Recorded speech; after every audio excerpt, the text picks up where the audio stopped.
Foi uma experiência bastante inusitada, né? Às vezes a gente gosta de falar assim, foi uma experiência maravilhosa. É difícil falar assim, maravilhosa, né?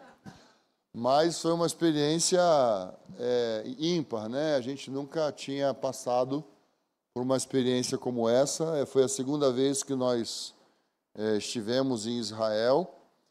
Fomos participar de uma conferência do Ticum Global, que nós somos ligados, né?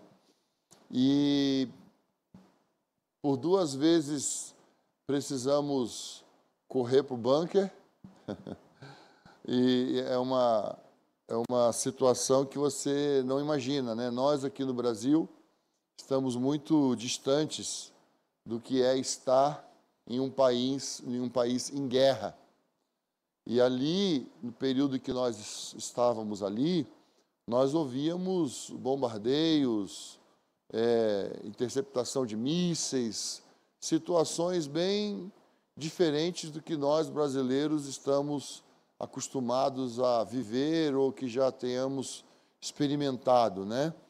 Todo esse tempo ali, Israel estava em guerra com a faixa de Gaza e também se defendendo dos mísseis dos Houthis, que vêm do Iêmen. Isso foi algo bastante,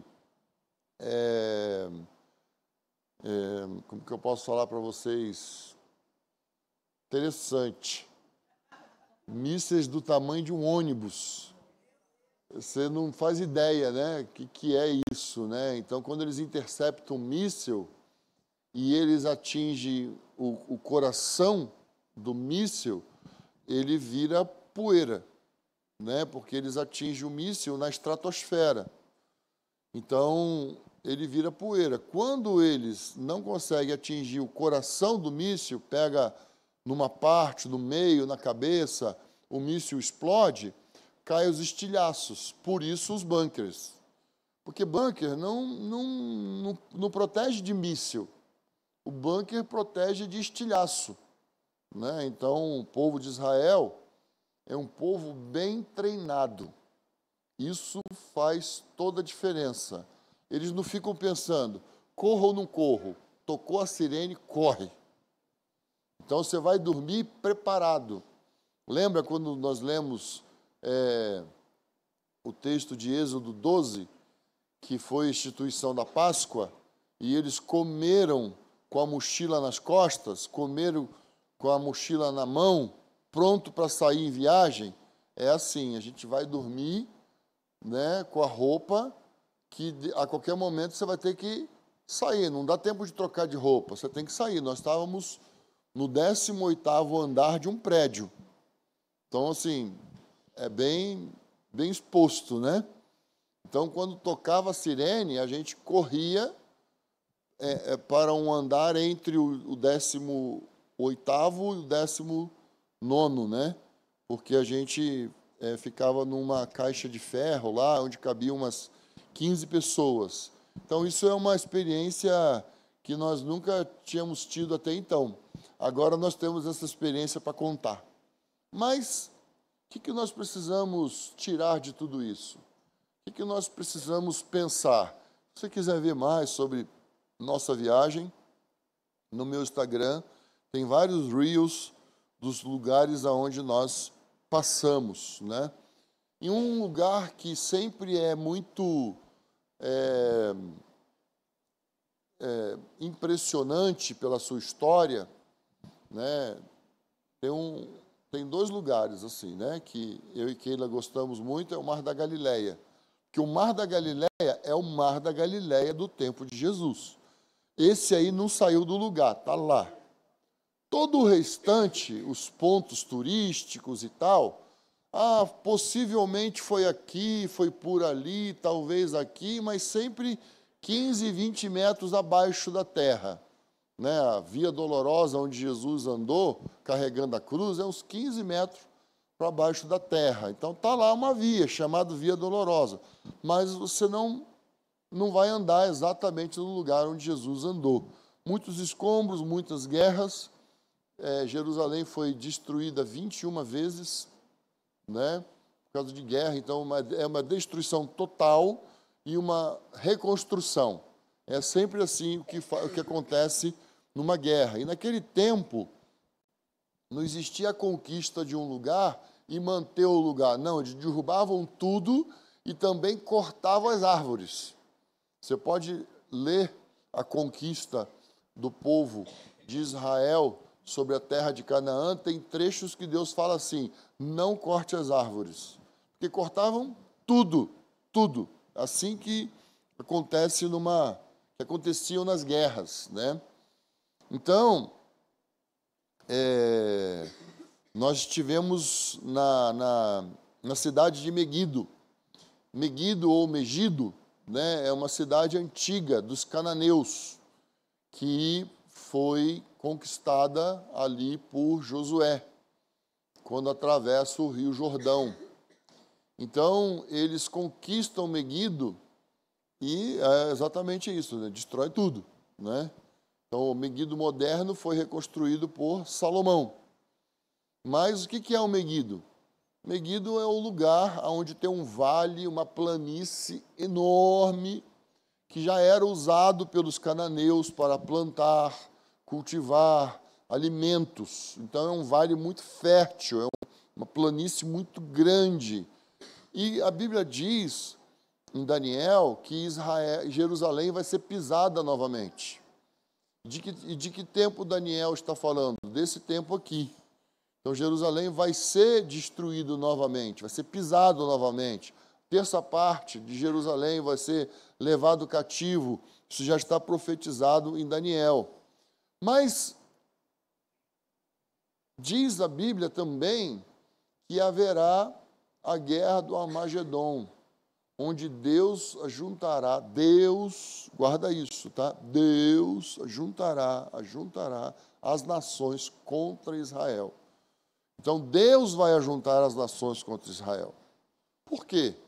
Porque Deus, nesse dia, vai trazer juízo sobre as nações. As nações acham que vão invadir novamente Israel para destruir porque eles são poderosos? Não é isso. Deus vai ajuntar as nações. Você vai ver isso escrito no Apocalipse, você vai ver isso escrito em Zacarias 14, você vai ver isso escrito nos Salmos capítulo número 2, você vai ver isso em outros salmos, onde Deus vai juntar as nações contra Israel, porque nesse dia que as nações estiverem lá, é o dia que Jesus vai voltar. É o dia em que ele vai aparecer no Monte das Oliveiras, ele vai descer, e de lá ele vai descer e vai fazer juízo sobre as nações. Aí você pode ler Isaías 63, você pode ler os outros profetas. Os profetas falam muito sobre isso.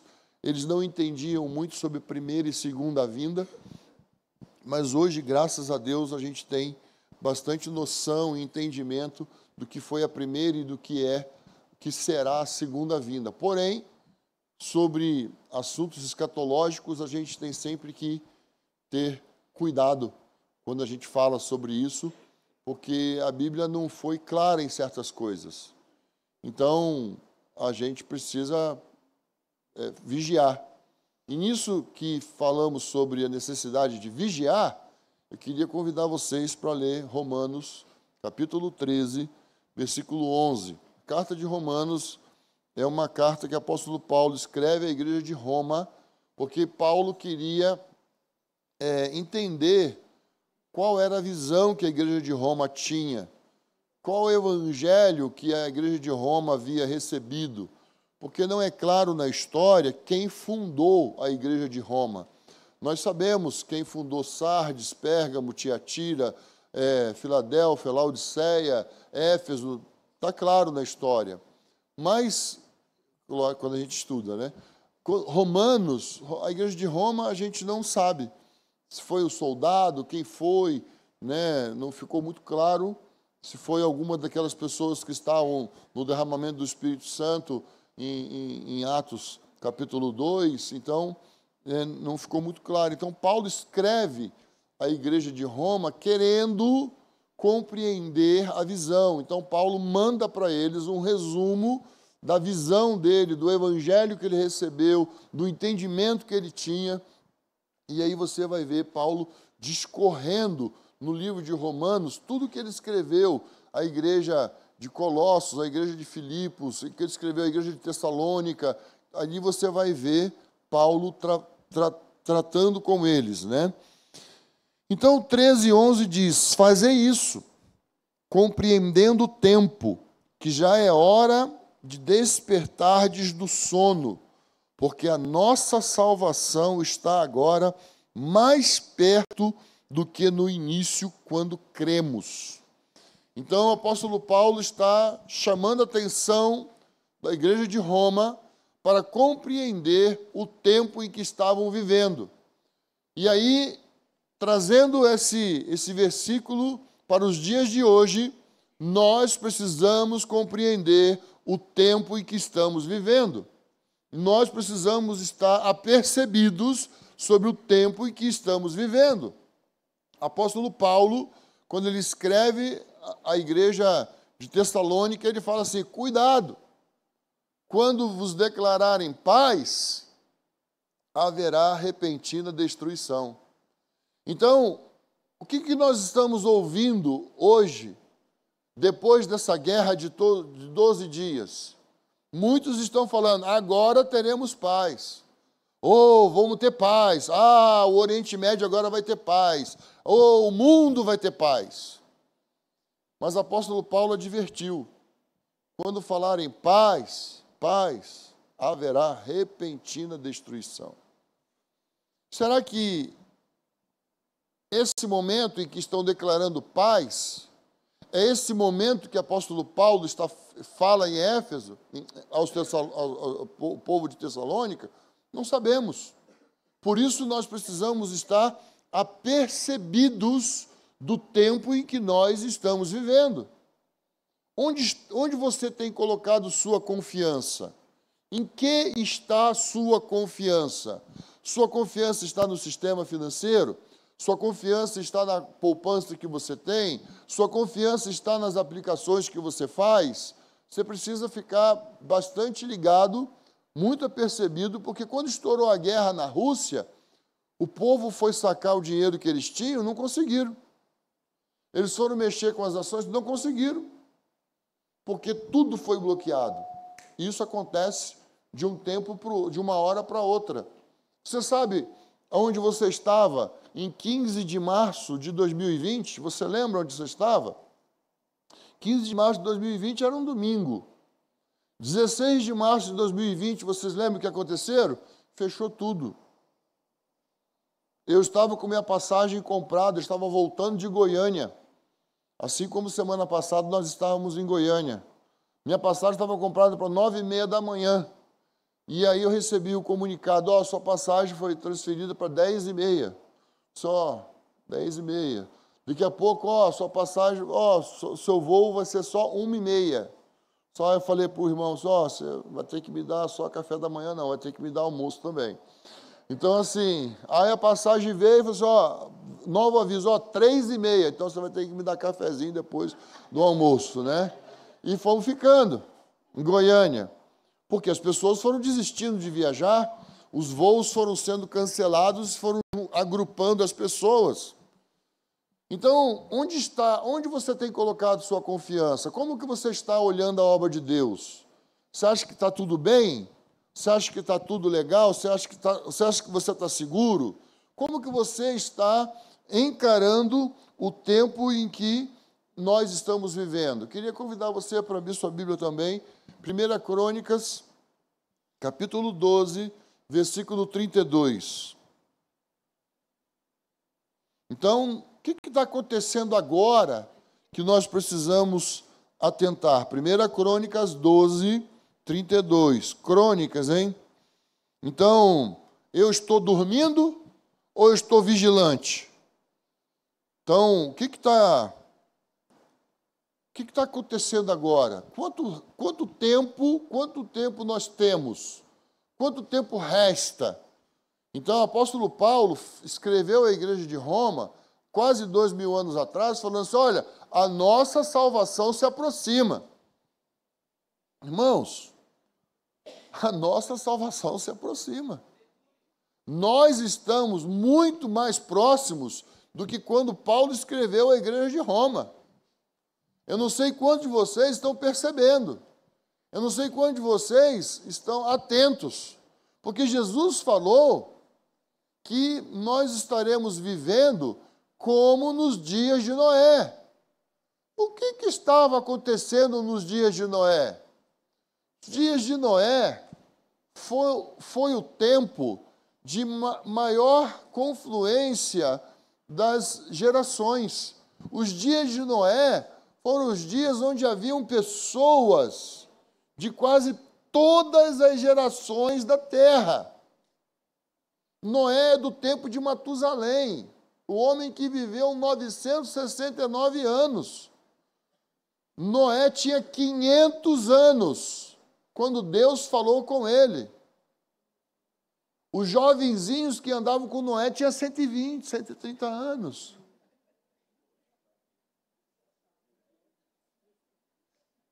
Parou para pensar? Os adolescentes de 70, de 80, né?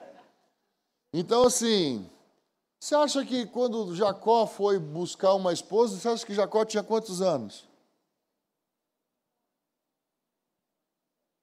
Uns 40, né? Todo mundo pensa desse jeito, né? Faz as contas. Tinha perto de 70. Porque a gente lê a Bíblia, às vezes, a gente não se apercebe do tempo, da época.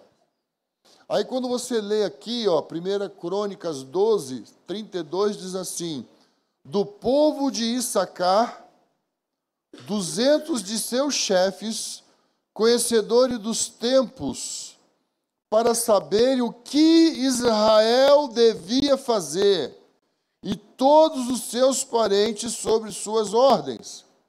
Issacar era uma das 12 tribos, e eles se especializaram na agricultura, na plantação, eles na irrigação, eles tinham conhecimento do tempo e das épocas. Mas aqui nós temos um indicativo profético que nós precisamos estar ligados e prestando atenção no que o mundo está falando e o que a Bíblia diz sobre o tempo em que nós estamos vivendo. Alguns anos atrás nós pregávamos assim: olha, o jornal em uma mão e a Bíblia na outra. Hoje em dia não dá para falar o jornal em uma mão, então a gente fala assim: presta atenção nas notícias e olha a Bíblia. Presta atenção. O que nós estamos vendo hoje sobre a guerra, irmãos, é só ler a Bíblia. Você vai perceber que a iniquidade está se multiplicando. Você vai perceber que as barreiras sobre o pecado estão sendo removidas. As pessoas estão cada vez mais vivendo dissolutamente. Estão vivendo de uma forma bastante amoral, ou seja, moralidade é uma coisa que não tem peso na sociedade hoje. Tudo é lícito. Tudo é lícito. Não existem limites. Nós estamos vivendo numa sociedade sem limites. A Bíblia fala sobre Romanos 1. Leia Romanos 1. As mulheres mudaram os seus costumes porque os homens mudaram os seus costumes. Há 50 anos atrás, nós só ouvíamos de adultério masculino. Hoje em dia não é assim mais. Há 50 anos atrás, 95% da população carcerária era de homens. Hoje, 40% da população carcerária é feminina. O mundo mudou. O mundo mudou. Então, nós tínhamos uma mortandade nas estradas absurdamente masculino. Hoje em dia não é mais isso. Não é absurdamente masculino. É dividido entre homens e mulheres.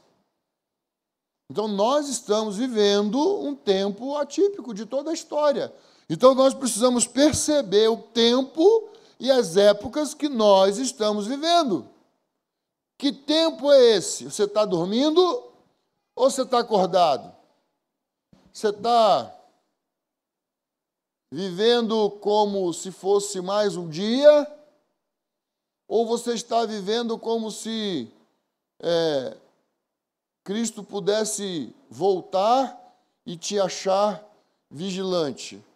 Eu não acredito que Jesus vai voltar no fim do ano. Não acredito que Jesus vai voltar dentro dos próximos 5 anos.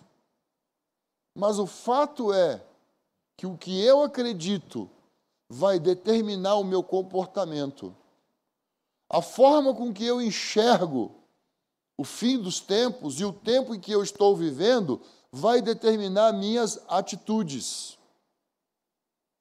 Então eu preciso refletir sobre que forma eu estou enxergando esse tempo. Que forma eu estou enxergando a igreja? Que forma eu estou enxergando a palavra de Deus? Como está o meu relacionamento com Deus? Então, nós precisamos conhecer os tempos e as épocas. 1 Coríntios 16, 10.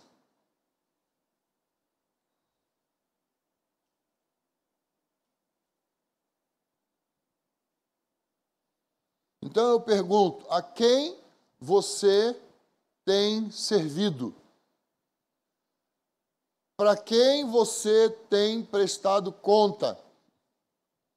Você tem consciência de que você está servindo quem?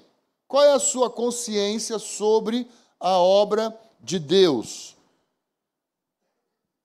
1 Coríntios 16, 10. Se Timóteo chegar, tomai providências para que ele não tenha nada que recear entre vós, pois ele trabalha na obra do Senhor, assim como eu. Então, nós trabalhamos na obra do Senhor, não é nossa. Não é nossa. Nós trabalhamos na obra do Senhor. A obra é do Senhor. Então, nós somos cooperadores para que Ele faça. Se você prestar atenção na Bíblia, toda a história da Bíblia, ela é escrita num ambiente de guerra. Sempre num ambiente de guerra. Se você prestar atenção no Novo Testamento, o Novo Testamento ele é escrito num ambiente de perseguição. As epístolas foram escritas para os irmãos da diáspora. Então, sempre ambiente de perseguição, sempre, sempre. Então, o mundo está em guerra há muito tempo. Jesus avisou guerras e rumores de guerra. Não para de existir guerra. Estava conversando com a Tânia ainda agora sobre um missionário que nós temos contato há muitos anos, que a Tânia também conhece, que teve que deixar o Mali por causa da guerra civil. Isso há 12, 13, 14 anos atrás. Então, o mundo está em guerra. A Nigéria está sendo consumida pela guerra, a Síria está sendo consumida pela guerra, o Chad está sendo consumido pela guerra. Então, o Haiti está sendo consumido pela guerra civil. Os irmãos, hoje é dia 6, os irmãos hoje no Haiti estão completando 3 dias de jejum e oração. Estão clamando a Deus por uma intervenção divina sobre aquele país, sobre aquela ilha, né? Então, eles estão clamando, estão jejuando, rogando ao Senhor por uma intervenção. Então, vamos ver Atos 27, versículo 23. Então, a obra é do Senhor. Deus fez questão de, todas as vezes, falar com o povo de Israel, eu que venço as suas guerras. Vocês vão lutar, mas eu é que venço. Eu é que derroto os inimigos. Então, Deus sempre avisou isso. Deus sempre falou isso com Israel. Ó, sou eu que venço. Por quê? A obra é do Senhor. A obra é do Senhor. Não fica assim, bobinho, diante das pessoas, quando falarem assim, esse povo de Israel só vive matando os outros. O povo de Israel é um povo inimigo. Não caia nisso, não. Fica ligado, o seu Deus é um Deus de guerra. O Deus que você serve é um Deus de guerra. O mundo está em guerra. Desde que Adão pecou, foi estabelecida uma guerra. Desde que Adão pecou. Então, fica ligado, fica atento, fica percebido que nós precisamos compreender como iremos nos comportar. O que faremos em meio a tudo isso? De quem eu sou e a quem eu sirvo? Então, nós precisamos dessa consciência a quem sirvo, né? Então, o apóstolo Paulo fala, porque esta noite me apareceu um anjo de Deus, a quem pertenço e sirvo. Então, você pertence a Deus e você está servindo a Deus,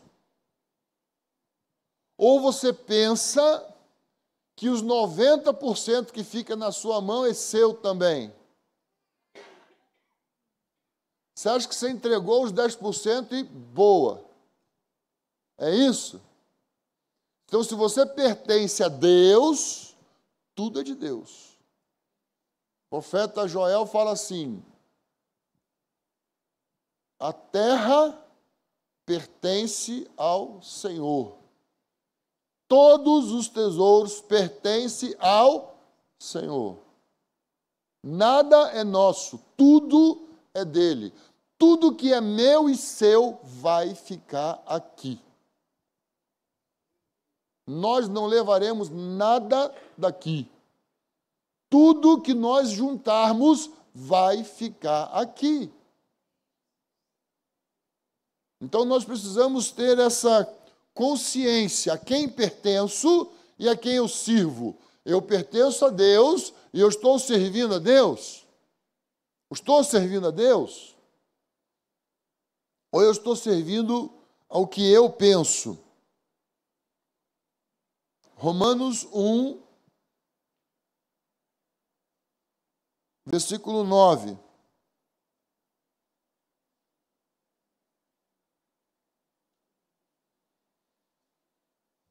Porque Deus, a quem sirvo em meu espírito no evangelho de seu Filho, é minha testemunha de como sempre vos menciono.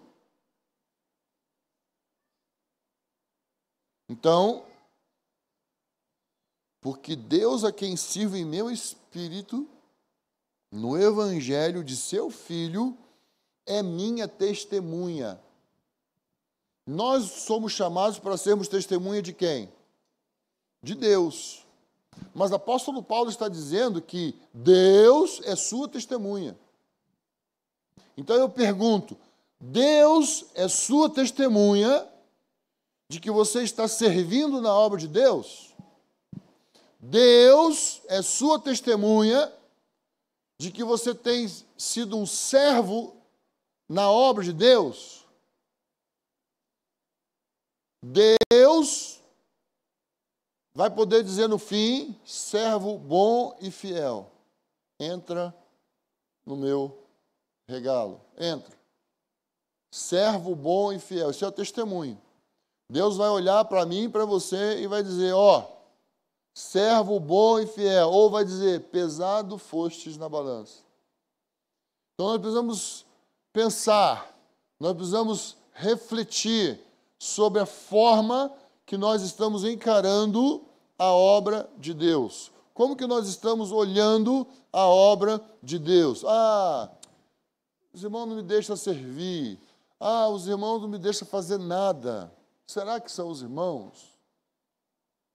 Será que os irmãos que não deixam você servir? Será que são os irmãos que não deixam você fazer nada? Ou é você que não está servindo como o corpo precisa? Porque 1 Coríntios 11, o apóstolo Paulo diz que o Senhor nos colocou no corpo como Ele quis. Então, Ele nos colocou como Ele quer e do jeito que Ele quis. Então, você sente que aqui é a família que Deus te deu. Como que essa família aqui está olhando para você? Então, essa família aqui sabe qual é o seu dom. E essa família aqui vai puxar você no seu dom. O meu dom não é o que eu digo que eu tenho. O meu dom é o que as pessoas veem que eu tenho. Eu estou servindo. Eu estou servindo. Eu estou me dispondo. Eu estou me colocando. Eu estou me apresentando.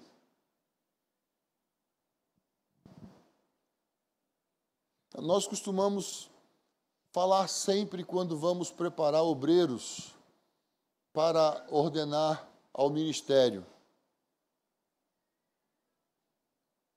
E um dos nossos presbíteros mais velhos, esses dias, ano passado, nós estávamos ordenando 2 presbíteros em Jundiaí, e ele falou assim: eu trouxe uma roupa para vocês, vem aqui. Aí os 2 foram lá na frente. Aí ele pegou um embrulhinho e deu para cada um. Gostaria que vocês vestissem agora. Aí eles vestiram um avental de quem trabalha na cozinha. Presbítero que não quer lavar banheiro não serve para ser presbítero.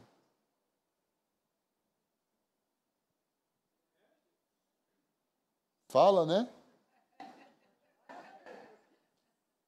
Jesus lavou os pés dos seus discípulos, caraquento, cheio de calo.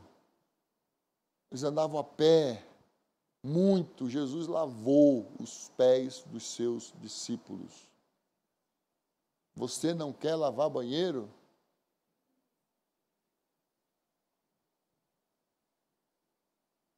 Há uns 40 anos atrás, é ruim falar assim, né? Mas é verdade, né? Eu estava responsável pela equipe de limpeza de um retiro de carnaval da nossa congregação em São Gonçalo, Rio de Janeiro.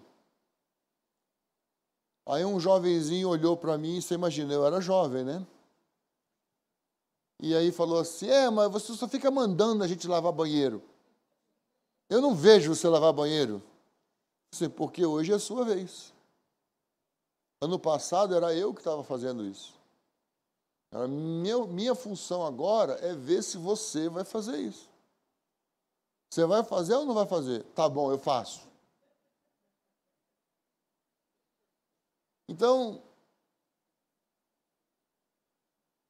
é muito importante que nós compreendamos as oportunidades que o Senhor nos dá. É muito importante nós compreendermos o tempo que nós estamos vivendo. Eu quero servir ou eu quero ser servido? Eu estou disposto a servir? Porque Jesus veio para servir. Jesus não veio para ser servido. E foi o que Jesus fez. Jesus serviu. Jesus serviu.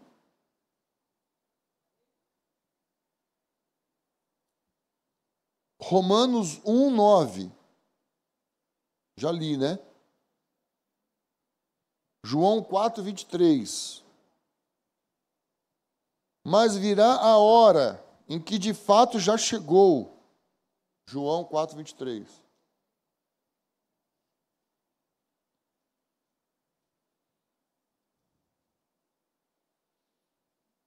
Mas virá a hora, e de fato já chegou, em que os verdadeiros adoradores adorarão ao Pai no Espírito e em verdade, porque esses são os adoradores que o Pai procura.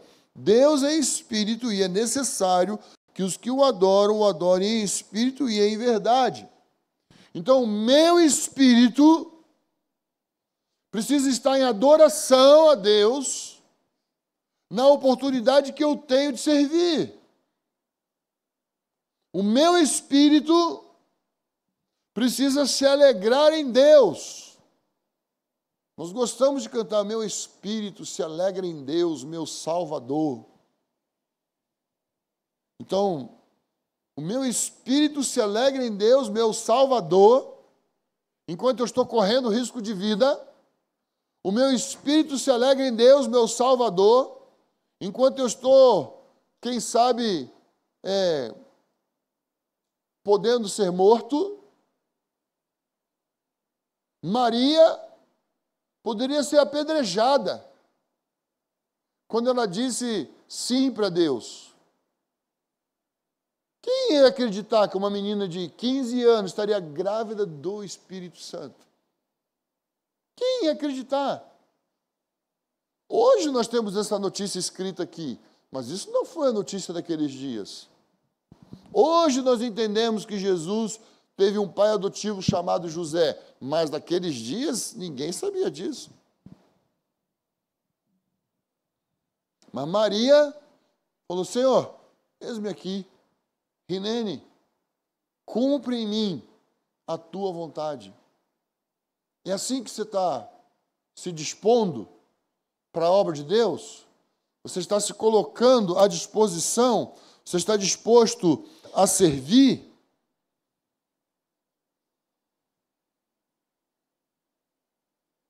Então, qual é o objetivo do nosso serviço? Primeiro, a quem nós servimos? Quem nós pertencemos? Segundo, qual o objetivo do nosso serviço? 1 Timóteo, capítulo 2,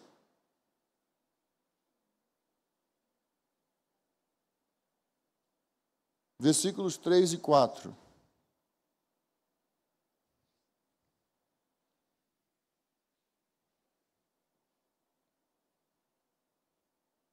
Sofre comigo como bom soldado de Cristo Jesus. Nenhum soldado em serviço se envolve com assuntos da vida civil, pois deseja agradar aquele que o alistou para a guerra.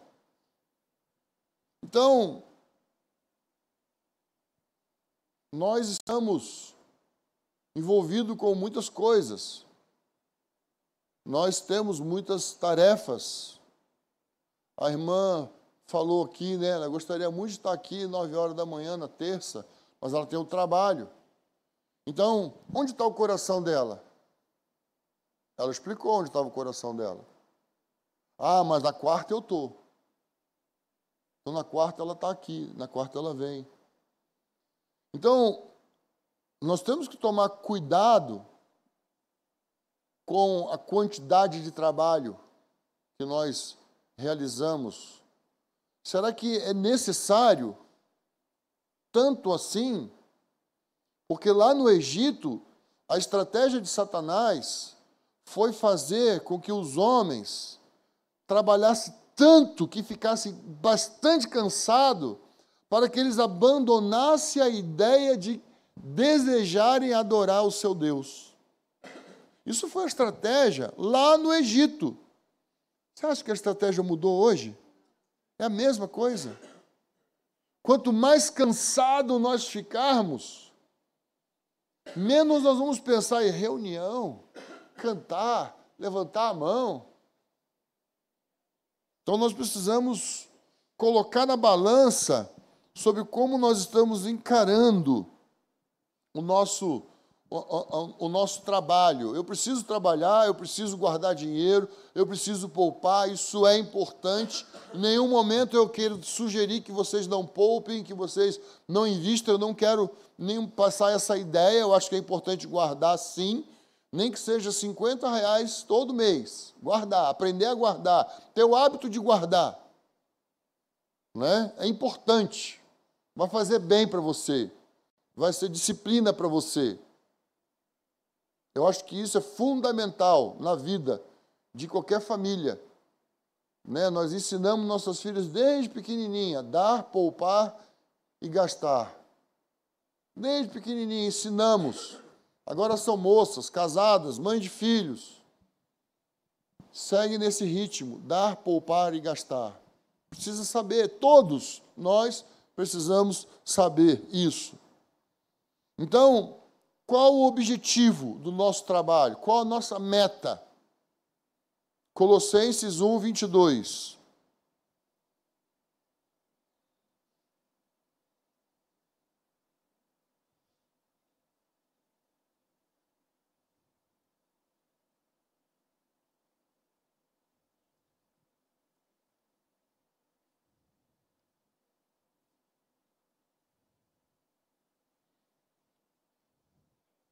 Agora, ele vos reconciliou no corpo da sua carne pela morte, a fim de vos apresentar santos, inculpáveis e irrepreensíveis diante dele.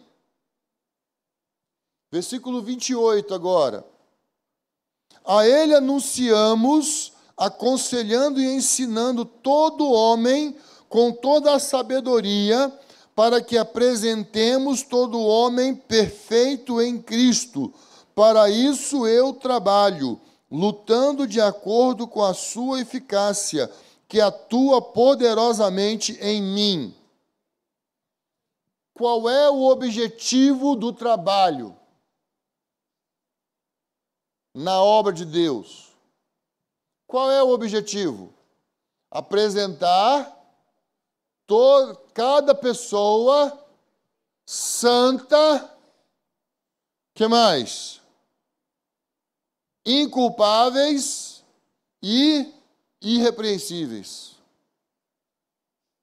Você acha que Tânia, como pastora dessa congregação, vai conseguir fazer isso com 100 pessoas?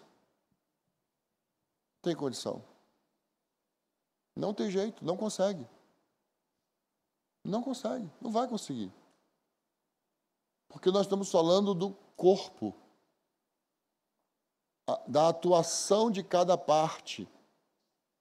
Apresentar todos os homens santos, inculpáveis e irrepreensíveis. Por isso nós falamos sobre as igrejas caseiras. Por isso nós falamos sobre o 2 ou 3. Por isso nós insistimos na prática de relacionamentos de aliança.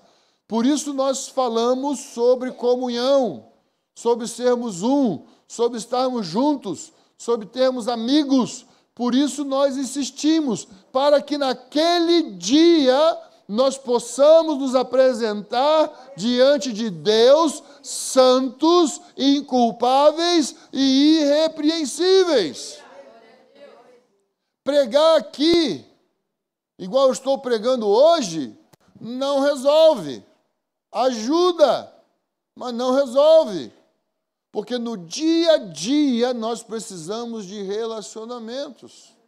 Nós precisamos de irmãos que vão nos conhecer. Nós precisamos aprender a andar na luz com pessoas da nossa confiança. Se andarmos na luz como Ele na luz está, temos o quê? Comunhão uns com os outros.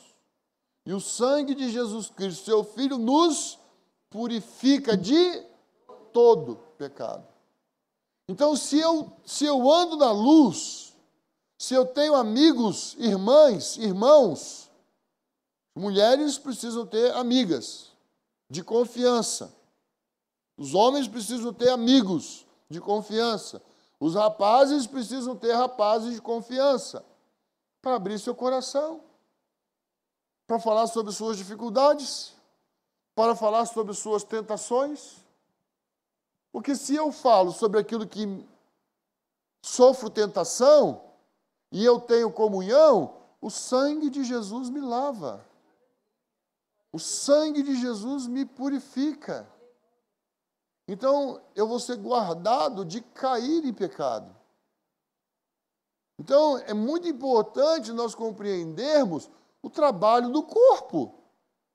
Lembre-se, eu estou falando sobre o nosso serviço. O nosso serviço, às vezes, é estar à disposição. Quando o irmão procura. Quantos jovens estão em João aqui, que vocês reúnem? aproximadamente 16 jovens. O João e a Luana é pouco para pastorear 16 jovens. Para pastorear assim é fácil. Mas eu estou falando que a gente precisa de relacionamentos. Precisa haver relacionamentos mais próximos. Precisamos de relacionamentos mais íntimos, mais relacionamentos de aliança. Isso a gente não constrói de uma reunião para outra. Relacionamento de aliança a gente constrói andando junto. Relacionamento de aliança a gente constrói comendo uma saca de sal junto. Quer conhecer uma pessoa? Como uma saca de sal junto com ela. Sabe quantos quilos tem uma saca de sal? 50 quilos. Faz as contas, quanto tempo você vai gastar para comer uma saca de sal? Nas minhas contas, pode durar de 15 a 20 anos. Porque a gente é casado, agora a gente já passou dos 38, né? A gente agora já fazendo as contas dos 40, né? A gente se relaciona, já tem 40 anos. De vez em quando ele diz, mas você pensa assim? Mas você mudou? Mudei, não penso mais assim. Mas desde quando você passou a gostar? Nem lembro, mas agora eu gosto aqui. Nós somos assim ou não somos? Então, relacionamento não é uma coisa que a gente, achei aqui, agora tem um amigo. Não é assim. Isso vai tempo. Mas eu estou falando sobre o nosso serviço, o objetivo do nosso serviço. Então, a minha comunhão, o meu trabalho, vai levar o meu irmão, vai levar a minha irmã a se tornar santa, inculpável e irrepreensível. Então, ensinando todo homem. Aqui está no sentido genérico, homem e mulher, ensinando. Esse é o objetivo, é ensinar, é acompanhar. E isso não é feito daqui, isso é feito lado a lado, ombro a ombro. Então, vamos agora para um sentido mais amplo, nosso terceiro ponto. Então, Mateus 6, 10.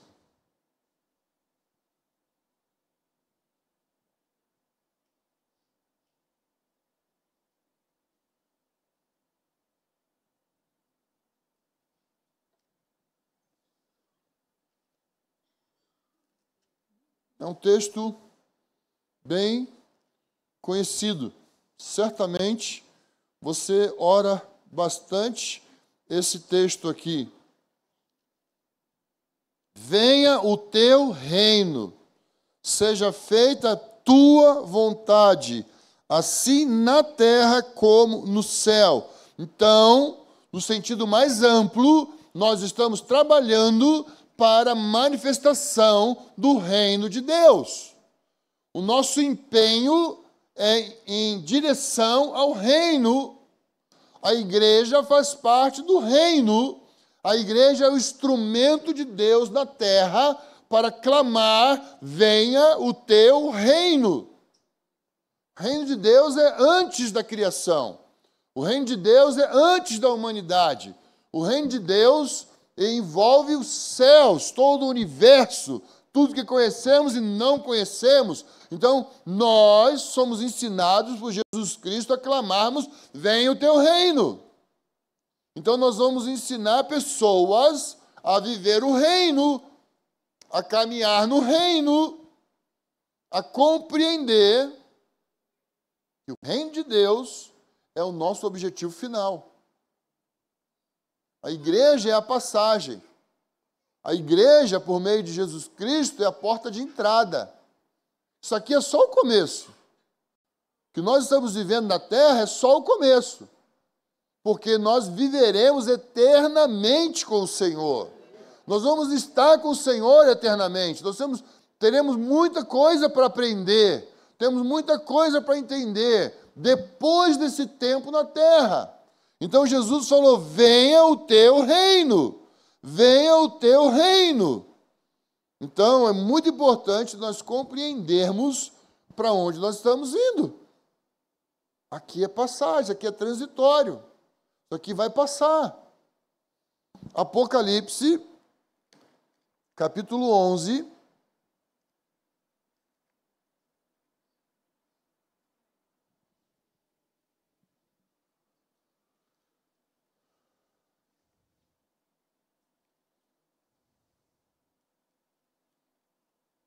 Versículo 15.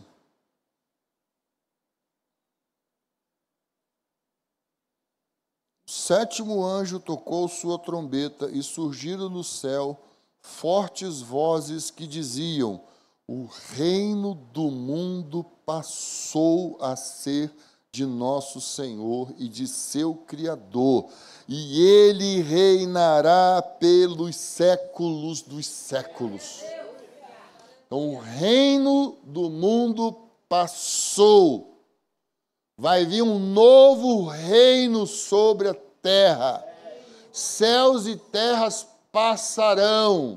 Haverá um novo céu, uma nova terra. O mar não mais existirá. Então, existe um reino prometido. Mas existe uma forma de começarmos a viver aqui. Nós estamos vivendo aqui com os valores do reino eterno, ou nós estamos vivendo aqui com os valores que guiam esta sociedade?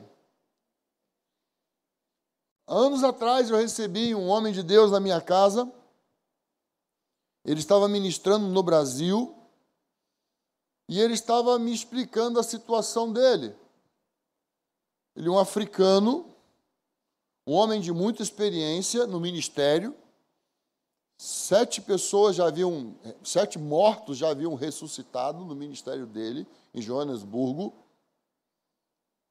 E ele estava explicando, olha e tal, eu não consigo cuidar dos meus filhos, quem cuida dos meus filhos é a minha sogra, e porque a gente tem muito trabalho distante, e embora eu sou do ministério de tempo integral, ele cuidava de aproximadamente 200 mil pessoas em Joanesburgo, um ministério muito grande. E ele estava me explicando que o africano, às vezes, anda 500, 600 quilômetros, fica a semana toda fora para trabalhar, e depois ele volta, e final de semana ele volta de novo. Então, ele não tinha como trabalhar. E ele falou, irmão, isso é cultura da África. E você escuta isso, você fica tocado, você fica penalizado. Nós vamos andar de acordo com a cultura do nosso país ou nós vamos andar de acordo com a cultura do reino de Deus? Falei, meu irmão, eu entendo o que você está falando. Porém, a cultura do reino de Deus é outra. E nós somos chamados para viver na cultura do reino de Deus. Nós não estamos chamados para viver olho por olho, dente por dente. Nós estamos chamados para andar a 2ª e a 3ª milha. Não estamos chamados para andar 1 milha. 2, 3. Nós estamos chamados para perdoar os que nos perseguem. Nós estamos chamados para orar pelas pessoas que nos maldizem. Isso é a cultura do reino de Deus. Não, porque o Brasil, irmão, nós não representamos o governo brasileiro. Nós representamos o povo de Deus no Brasil. Nós pertencemos a quem? Se nós pertencemos a Deus, então nós vamos andar de acordo com a cultura de Deus. Não é com a cultura dos homens. Não é com a cultura que foi estabelecida na nossa sociedade. Nós vamos pagar as contas? Vamos pagar as contas. Jesus disse, dai a César o que é de César. Nós vamos pagar os impostos? Vamos pagar os impostos, sim. Vamos cumprir os deveres de cidadãos? Vamos cumprir os deveres de cidadãos. Mas nunca nós vamos negociar a moralidade. Nunca nós vamos negociar a santidade. Jesus abriu mão da sua glória, Jesus abriu mão da sua unigenitura, Jesus abriu mão de uma série de coisas de honra e de glória que ele tinha nos céus. Ele se esvaziou de si mesmo, mas tem uma coisa que Jesus não se esvaziou. Jesus não se esvaziou da sua santidade. Jesus permaneceu santo e puro até o fim. Santo e puro até o fim. Foi tentado, foi açoitado, foi escorraçado, foi caluniado, morreu por calúnia. Morreu por calúnia. Porque o princípio de Jesus era o reino de Deus. O princípio de Jesus não era o padrão desse mundo. Então, nós precisamos entrar naquilo que é a realidade do corpo de Cristo.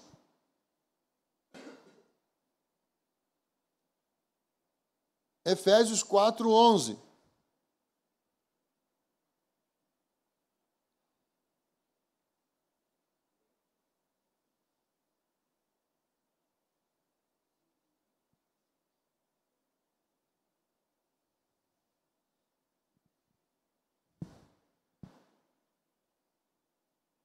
E ele designou uns como apóstolos, outros como profetas, outros como evangelistas e ainda outros como pastores e mestres, tendo em vista o aperfeiçoamento dos santos para a obra do ministério, para a edificação do corpo de Cristo, até que todos cheguemos à unidade da fé e do pleno conhecimento do Filho de Deus, ao estado de homem feito à medida da estatura da plenitude de Cristo.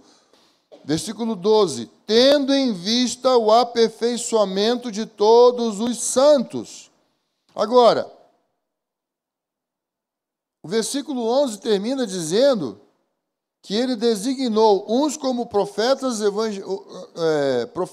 evangelistas, pastores e mestres, tendo em vista o aperfeiçoamento de todos os santos. Então, os ministérios capacitam os santos para quê? Para a obra do ministério e para a edificação do corpo de Cristo. Quem edifica a igreja?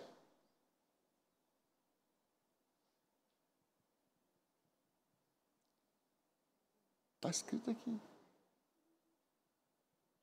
Olha aqui, ó. Ele designou uns para profetas, outros para evangelistas, pastores e mestres, tendo em vista o aperfeiçoamento dos santos. Para quê?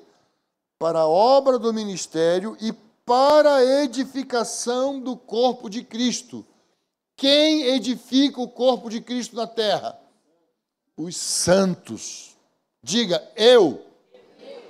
Quem edifica a igreja são todos os santos. Todos os santos.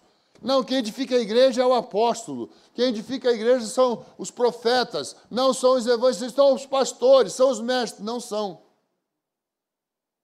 Esses ministérios foram dados para tocar o sininho e dizer, ó, é por aqui, ó. Ó, vai por aí não, ó, é por aqui. Mas quem vai edificar a igreja? Diga, eu. Todos os santos. Todos os santos. Então nós precisamos compreender que o maior cargo, vocês têm escutado o Haroldo? Qual é o maior cargo na igreja hoje? Membro. Esse é o maior cargo.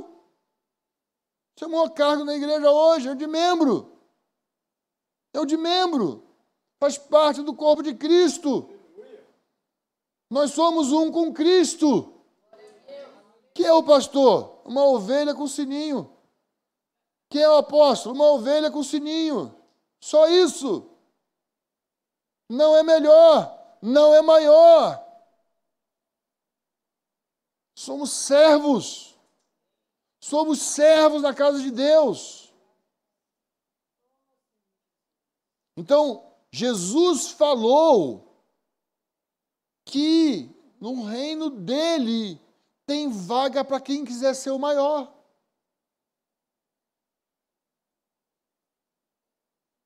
Quem quer ser maior aí?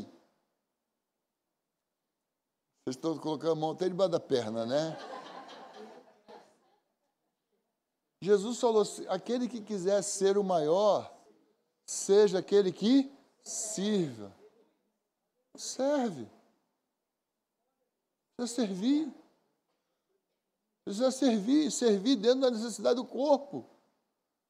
Eu estava reunido numa montanha, no Haiti,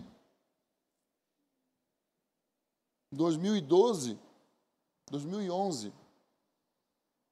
E eu estava com alguns irmãos que estavam querendo investir naquela montanha. E o desejo daqueles irmãos era mandar furar um poço artesiano e trazer água para aquela montanha, porque tinha que descer 1 quilômetro a pé, depois subir mais 1 quilômetro carregando baldes e baldes de água. E lá no Haiti é muito parecido com a África, tá? As mulheres que carregam peso. Né? Então, assim, era horrível para nós vermos aquela situação. E eu estava reunido ali e os irmãos estavam prontos para entrar com o dinheiro. E nós falamos, e eu perguntei para o pastor, eu tenho contato com esse pastor até hoje. Na época ele era bem jovem. Pastor, qual a necessidade de vocês aqui? O que nós poderíamos fazer para nós ajudarmos a vida da congregação, do povo aqui? Ele falou assim, me ajudem a abrir uma escola. Todo mundo tomou um susto. O que você quer? Uma escola. Nós precisamos ter uma escola aqui em cima. Não é água? Não, água a gente desce e pega. Quando nós servimos, nós não podemos servir do jeito que nós queremos. Nós precisamos servir dentro daquilo que o outro entende que é a sua necessidade. Nós estamos entendendo? Ele tem uma escola lá hoje. Mas não foi aquele grupo que estava comigo que montou a escola. Porque aquele grupo que estava comigo queria colocar água. Coração fechou. Não, ele não tem condições de cuidar da escola. Não, o quê? Mas hoje ele tem uma escola lá. Não estão entendendo o que eu estou falando? O meu serviço no corpo de Cristo é mediante o que o corpo está pedindo. O meu serviço no corpo de Cristo é mediante a necessidade que salta no corpo e o corpo me atrai. Então eu vou servir com qual objetivo? O melhor, de tornar as pessoas envolvidas santas, inculpáveis e irrepreensíveis. Por quê? Porque eu fui chamado para servir na edificação do corpo. Então, 1 Coríntios, capítulo 12, versículo 4 a 6.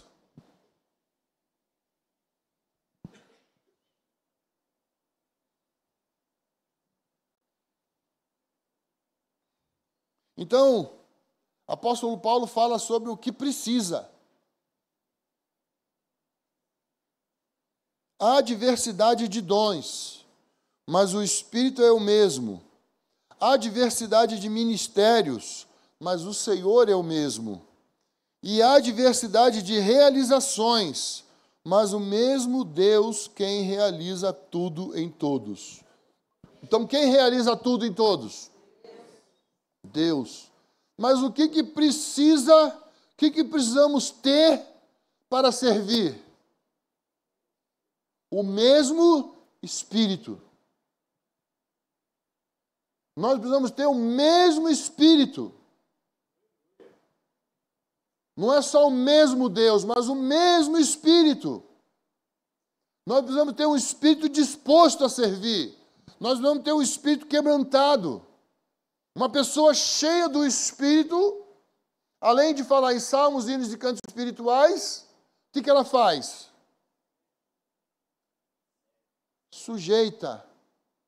Sujeitando-vos uns aos outros em amor. O apóstolo Paulo dá a lista. O que uma pessoa precisa fazer para ser cheia do Espírito Santo? Você quer ser cheio do Espírito Santo? Você não precisa cantar aqui na frente. Você não precisa tocar bateria. Se tiver mais um baterista, o João agradece. Né?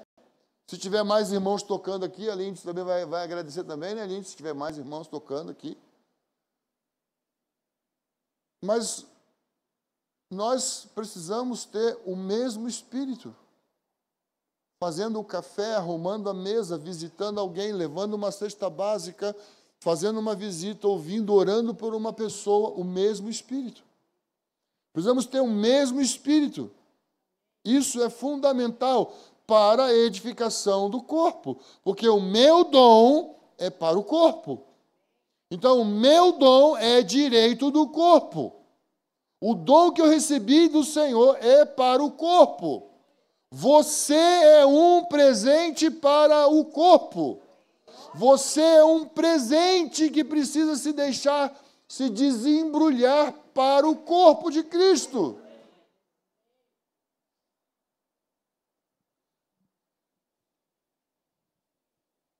Como você tem agido? Porque em Apocalipse,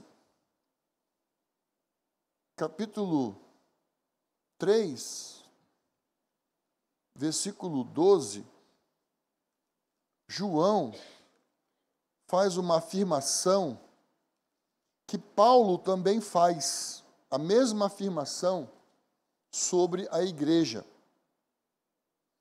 Então, a igreja é a coluna que liga o céu e a terra, que o apóstolo Paulo fala.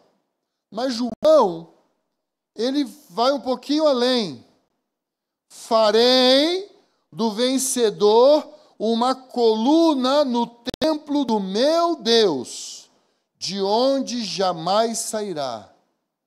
Escreverei nele o nome do meu Deus, o nome da cidade do meu Deus, a nova Jerusalém, que desce do céu, da parte do meu Deus, e também o meu novo nome.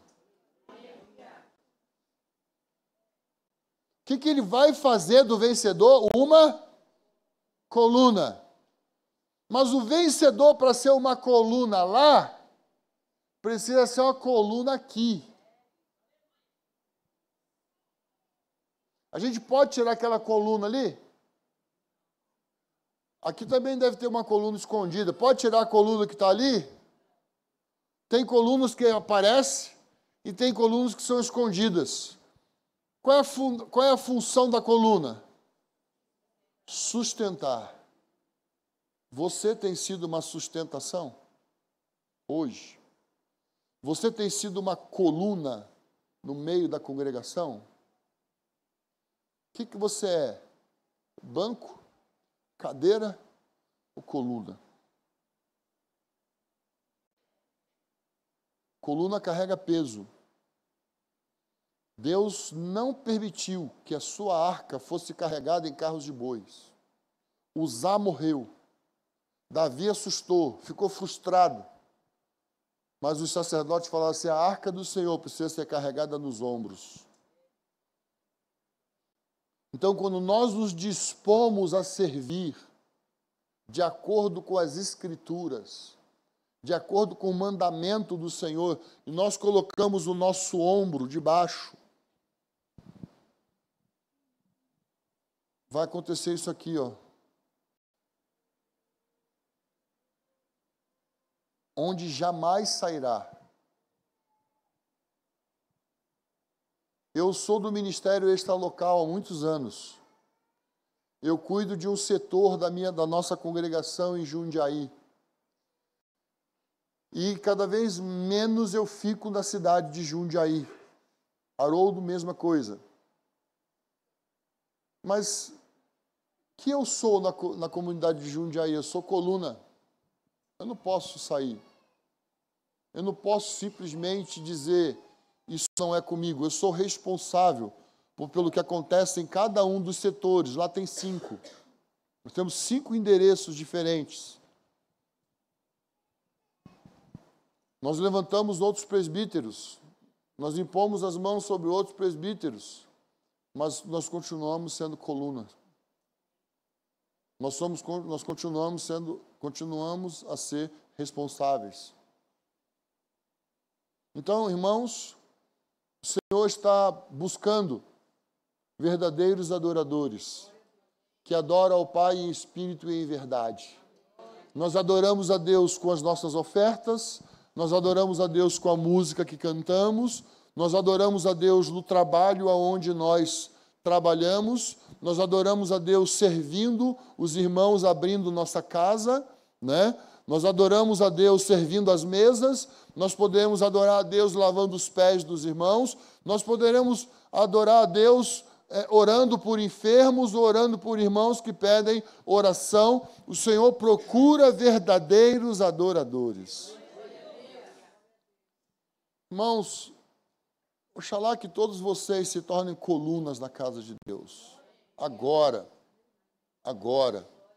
Porque para ser coluna na eternidade precisa ser agora. Quanto maior o número de colunas, mais peso o Senhor poderá colocar.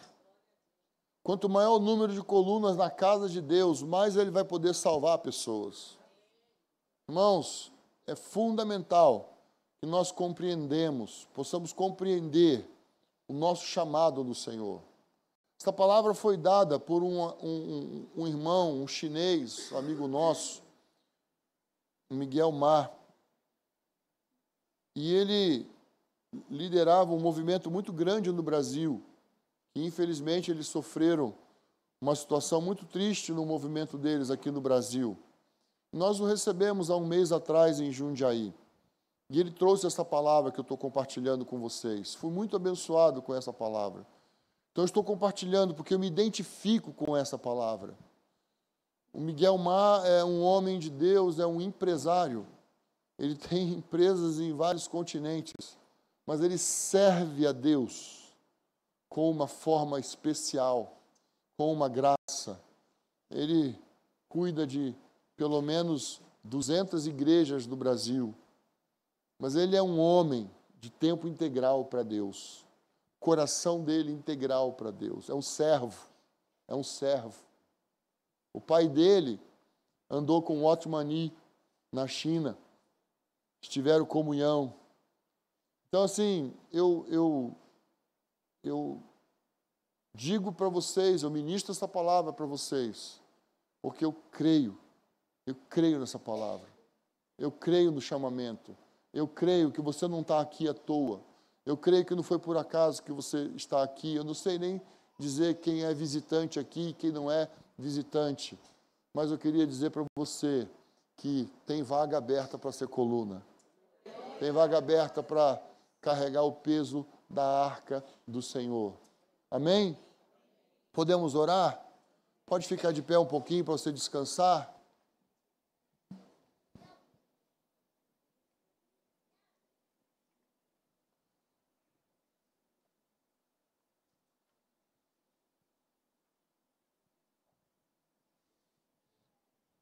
Põe a mão no seu coração.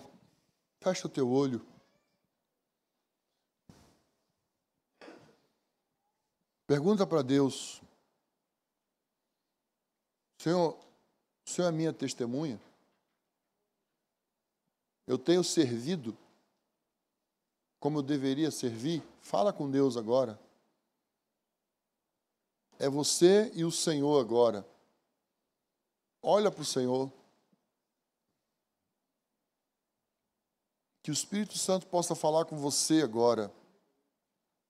E que você saiba que você está chamado pelo Senhor.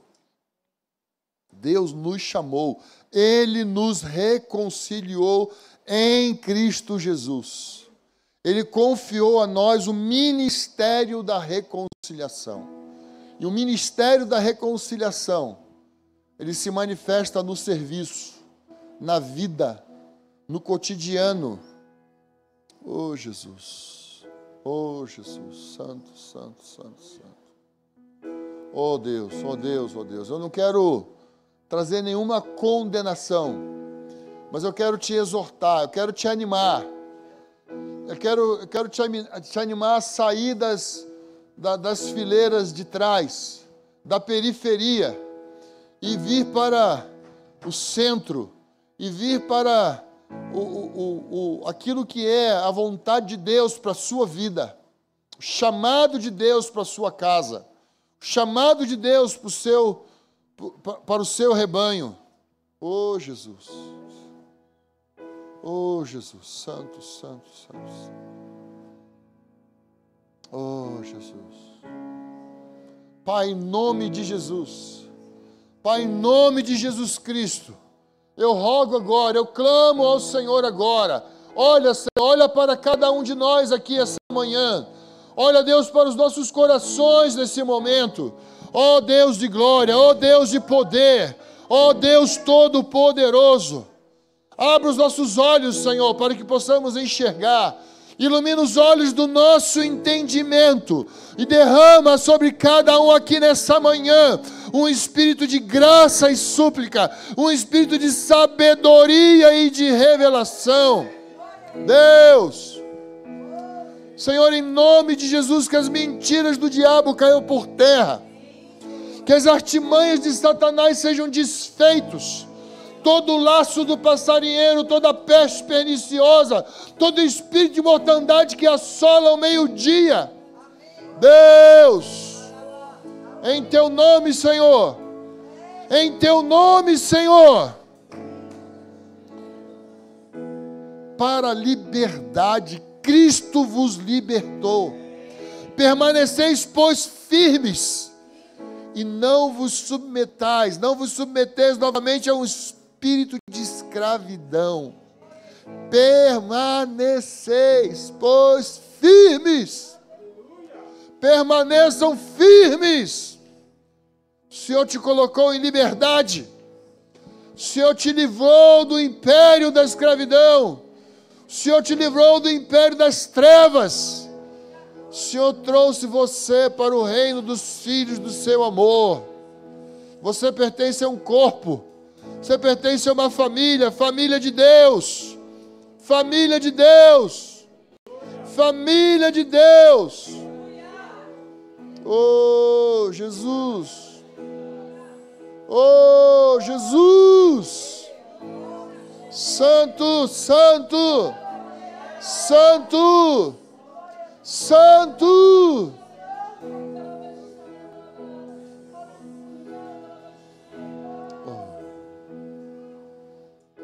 Jesus. Oh, Jesus.